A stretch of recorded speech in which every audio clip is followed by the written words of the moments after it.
Hunza पे क्या हुआ था? If you want to talk No, about it. I'm okay. Like I And think. how were you involved in that? So, a few friends, someone I know from Karachi was taking a bunch of artists, singers. Hassan Rahim was there, Daniel Zafar was there, Manu was there. All these artists were there. They were going to perform वहाँ पे ना. Okay. तो तीन दिन का वो festival. It was a festival. वहाँ के locals involved थे. उन्होंने they made so much revenue because of Hunzaverse. I think yak grill नाम की जगह है. उन्होंने 22 लाख कमाए थे 3 दिन के अंदर just with their food. So I mean it was great, everything was fine. हम हर रोज़ उठते थे, हम थोड़ी सी हाइक करते थे, ऊपर जाते थे, वहाँ फेस्टिवल होता था. एक दिन कल्चरल नाइट थी, एक दिन हमारे जो आर्टिस्ट आए हुए थे उन्होंने परफॉर्म किया था. तो जब दानियाल ने परफॉर्म किया था तो me and Daniyal had this song कि हमने सोचा था हम इसकी वीडियो साथ करेंगे. Okay. तो उस गाने पे आई performed with him. Now, this I don't know if you know Rosie Gabriella. I don't know if she's relevant anymore. या फिर वो चली गई है पाकिस्तान से. वो है एक Canadian औरत, white skinned. So she goes around Pakistan on her bike. So she used my video as clickbait. और किसी random हाथ की उसने तस्वीर लगा दी जिसमें I think random drugs पड़े हुए थे. So she kind of posed that oh these kids are going to Hunzaverse and they are doing drugs और ये कचरा मचा रहे हैं, गंद मचा रहे हैं जो मैं उठा रही हूँ. अब इतनी सिली और एक तो क्योंकि उसकी डेट लिखी हुई थी पुरानी और उसने जब लगाया तो उसने कहा कि ये मैं इनका कचरा उठा रही हूँ और Hunzaverse हुआ उसके बहुत बाद था. So like there was a lot of debates that we could prove her wrong, but we did not engage. But I started getting rape threats and death threats for performing at a festival. So आप सिर्फ आपको मिली थी, बाकी जो नहीं group में लोग थे, नहीं किसी को नहीं मर्द मिली. हजरात उनको नहीं, किसी को नहीं मिली. अच्छा, लेकिन ये इतनी इम्पोर्टेंट बात थी तो wouldn't it have been better कि To talk थोड़ा about it? in the sense कि इतना बड़ा इल्ज़ाम लगाया उन्होंने. No, I talked about it. कि नहीं as a group you guys what about कि उनको मतलब करें कि नहीं यार what are you guys talking about, we never did anything like that, because मुझे याद है बहुत सी उस वक्त ना and ये बात भी कि गन बहुत मचाया, ये हो गया और फिर शायद उसके बाद कुछ बाद में जो लोग आए उनको बैकलैश भी उसका फेस करना पड़ा, you know. बाद में लोग आए इन द सेंस कि बाद में अगर कोई इवेंट होने का सोचा या कुछ तो वो हो रहे लोकल हैं. जो है ना वो बहुत ज़्यादा उसके थोड़े वो No, गए थे. I honestly went to Hunza again. Okay. उसके 2 महीने बाद and there were locals who were saying कि ये रोज़ी आके दिखाए हमें Oh, okay. हुंजा में क्योंकि उसने रेवेन्यू किल कर दिया. Yeah. There was Yeah. it was great and कोई कचरा नहीं होता था. हम हर रोज़ जाते थे, हर रोज़ जाने से पहले वहाँ पे डस्टबिन होती थी. वो डस्टबिन के अंदर इतने बड़े बड़े काले थैले होते थे.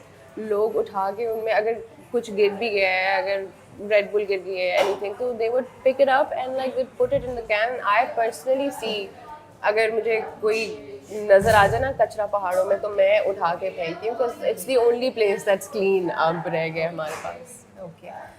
Thank you for sharing this. I think interesting conversation हम Yeah. hopefully start करेंगे इससे. अच्छा तो going back to your journey. So वो पहला project आपका हुआ. घर वालों से बात की, क्या किया और बस उनका क्या reaction था? I was married at the time also, so मैंने बस अम्मी को कॉल की. मैंने कहा कि मैं तो जा रही हूँ कल मरी. मैं तो जा रही हूँ कल मरी. मैं कल मरी जा रही हूँ. She was like क्या मतलब तुम टीवी पे आओगी? मैंने कहा अभी तो नहीं आऊँगी, बहुत टाइम है उसमें. Because I knew कि चैनल आएगा और पता नहीं कब आएगा. बट इतना नहीं पता था कि 2 साल बाद आएगा. फिर she's like okay yeah great best of luck. फिर I don't know, it just happened like एक दिन था मेरे पास, डिसाइड भी नहीं मैंने किया. मुझे बस था कि मैं जा रही हूँ. मेरे दोस्त थे और आई थॉट कि इससे बेहतर अपॉर्चुनिटी नहीं होगी कुछ नया एक्सप्लोर करने में जहाँ पे I have support system and then a very new career. पर उस वक्त सोचा था इसको मैं एज अ करियर? उस वक्त तो बस यू वर जस्ट गोइंग कि एक प्रोजेक्ट है, मैं उसको अपने आप को डिस्ट्रैक्ट करती हूँ. और हस्बैंड का क्या रिएक्शन था? उन्होंने भी कुछ नहीं कहा? नहीं, he was like okay go ahead, you need this break, have fun. Yeah, he visited me while I was there, so he understood that it's an interesting process that I'm going through. And did you enjoy while doing it? I enjoyed it thoroughly. मतलब especially जो हमारा पहला spell था वो 22 दिन का spell था लगातार. तो हम उसी होटल में उठते थे, उसी होटल में हमारा कॉलेज होता था, उसी होटल में हमारा डिनर लंच सब कुछ होता था और रात को हम माल रोड पे जाते थे, शॉपिंग करते थे. It was great. Like I think मुझे लगा कि मैं कॉलेज में हूँ उस सबसे. सो किस पॉइंट पे आपने रियलाइज़ किया कि मुझे ये बहुत अच्छा लग रहा है और मैं इसको अब सीरियसली लेके एज अ करियर फॉलो करना चाहती हूँ? मीसनी के बाद हुआ, मीसनी से पहले हुआ? I think मीसनी के दौरान हुआ था. अच्छा, मीसनी तक भी you were not I sure? wasn't sure. जब मैंने मीसनी चूज़ किया था तो मैंने ये सोच के किया था कि अगर मुझे एक्टिंग आती है तो ये डबल रोल मैं कन्विंस कर लूँगी लोगों को कि ये दो मुख्तलिफ लड़कियाँ हैं. तो when that happened, जब लोगों ने इस बारे में बात करनी शुरू की कि ओ इसको डब किया हुआ है और ओ ये तो बहुत बिल्कुल मुख्तलिफ लग रही है, तो फिर मैंने रियलाइज़ किया कि may be this is for me. Calling. या दिस इज़ माई कॉलिंग.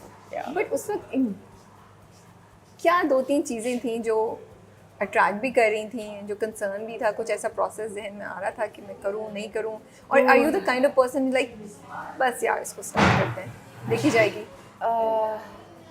हाँ, मैं चीज़ों के अंदर तो ऐसे ही नोज डाइव मार के जाती हूँ. हाँ, मुझे लग रहा है ना you the kind of person. Yeah, definitely. I won't be I am- surprise if you tell me कि यार मैं सुबह बाइक लेके ना जा रही हूँ मरी. हाँ, आई won't be surprise. very I much won't be like surprise. myself. या No, ऐसे ही है. मैं नोज डाइव किया था प्रोजेक्ट में और it was suppose to be 60 episoder, पर आई थिंक वो पहले 10-15 एपिसोड के बाद उनको पता चल जाता है कि ये इसका सीन हो गया ड्रामे का, तो फिर या वो इट बिकेम 132 एपिसोडर. डबल.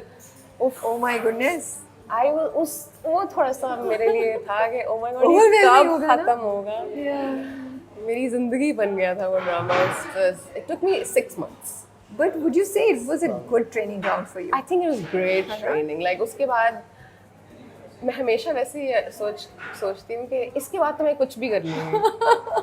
तो Is that true by now? Still true? I think so.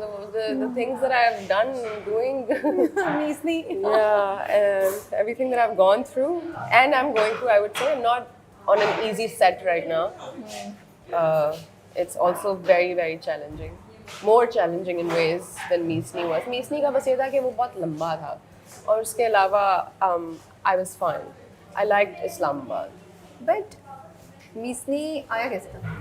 Call. It was a call. कौन आपका कुछ काम वाम कहीं देखा था हम वालों ने? I think I got a call, and I went to the office.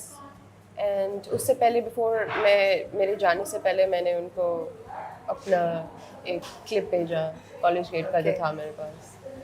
And then they were like, please just do this. And there was a lot of convincing. So I did it. तो college eight के बाद क्या आपने शुरू कर दिया था कि मैं ऑडिशंस दूँ, मैं करूँ, और you were just sitting at home और फिर ये आ गई? Okay. No, that's what I'm saying. It's all very, like, I was very fortunate. And मैंने absolutely no, I haven't seen struggle, I would say. Like, because I did not want to become an actor. मुझे पता नहीं था कि मैंने बनना है, तो मैंने कोशिश नहीं की उस तरह जिस तरह, like, I know a lot more people who worked really hard to just